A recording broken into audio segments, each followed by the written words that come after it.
오늘은 헤벨의 아내 야엘에 대해서 한번 생각해 보도록 하겠습니다. 드보라의 격려에 힘입어서 납달리 사람 바락은 납달리와 스불론의 군사 1만 명을 이끌고 다볼산에 진을 쳤습니다. 전쟁을 앞두고 초긴장 상태였던 바락을 담대하게 나아가게 했던 드보라의 격려는 무엇이었습니까? 두 가지였는데, 하나님이 이미 너에게 승리를 주셨다, 이렇게 말씀하신 것이고, 뿐만 아니라 하나님께서 너의 앞서 행하심으로 네가 싸워야 할 싸움을 대신 싸워주신다라는 메시지였습니다. 어제 우리는 이 두 가지 확신이 우리가 어떤 일을 하든지 반드시 가져야 할 승리의 공식, 신앙의 원리다, 이렇게 말씀을 드렸습니다. 이제 하솔왕 야빈도 이제 바락이 다볼산에서 짐을 쳤다라는 소식을 듣고 그의 군대 장관 시스라를 통해서 이제 기송강에 철병거 900대와 많은 그의 군사들을 데리고서 진을 치게 됩니다. 그런데 여러분, 치열한 공방전이 예상된 이 전투가 오늘 본문의 말씀을 보니까 왠지 좀 시시하게 끝나 버렸어요. 시스라의 잘 훈련된 정예병이 전투를 나서려고 했을 때 예상하지 못한 변수가 벌어지기 시작했던 것입니다.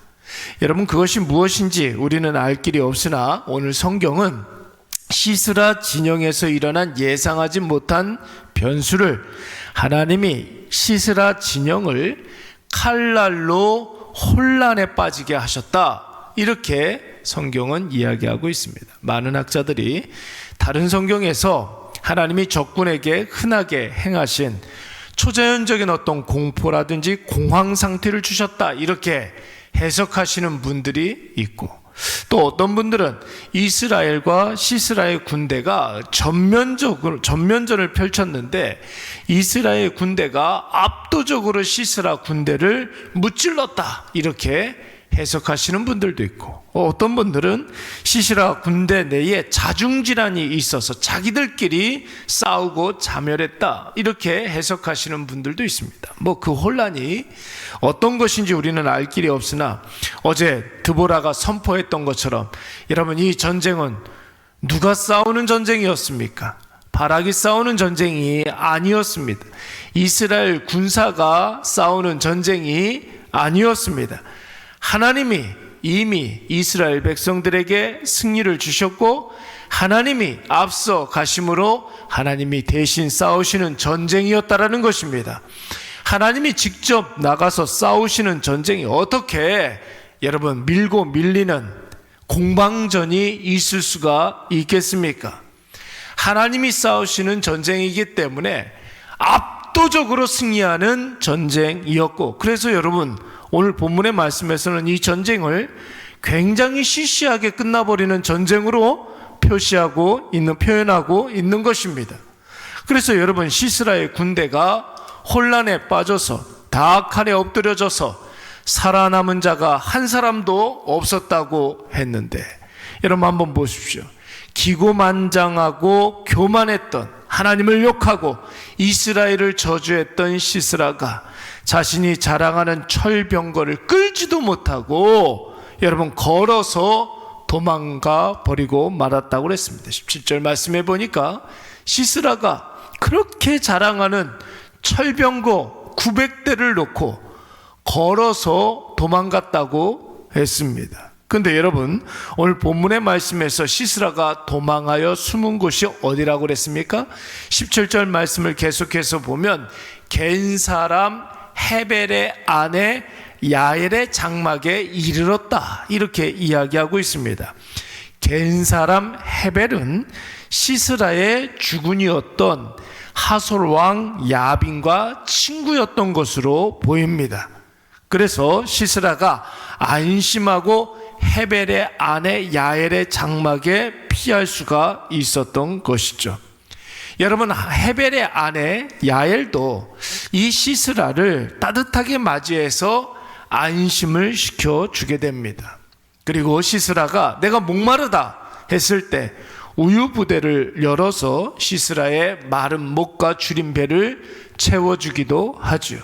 또 이불까지 그를 덮어 주어서 완벽하게 시스라를 은신해 주기도 했고, 뿐만 아니라 평안하게 쉬게끔 해 주었습니다. 그런데 여러분, 시스라가 안심하여 마음 편히 쉬고 있을 때에 여러분 한번 보십시오. 고된 전투와 도주 끝에 피곤해 잠들어 있게 되었는데 어떤 일이 벌어졌습니까? 야엘이, 그 여인 야엘이 장막 말뚝을 가지고 손에 방망이를 들고 시스라에게 들어가서 말뚝을 그의 머리에 꽂아서 박아서 시스라를 머리를 깨트려서 죽여버리고 맙니다. 그리고 이 전쟁이 완벽하게 이스라엘의 승리로 끝나버리는 줄로 믿습니다. 사랑하는 여러분, 야엘은 여러분 이름이 굉장히 생소하시지 않습니까? 성경에 나오는 주요 인물이 아닙니다.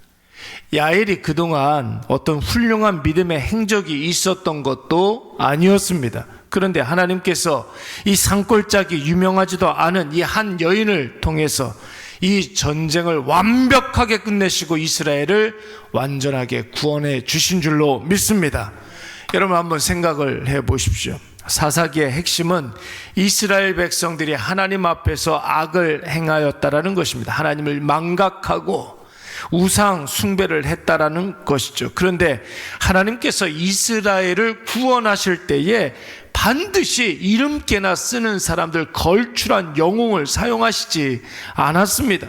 전혀 예상하지 못했던 인물을 통해서 하나님의 일을 이루시는 줄로 믿습니다. 중요한 것은 무엇입니까?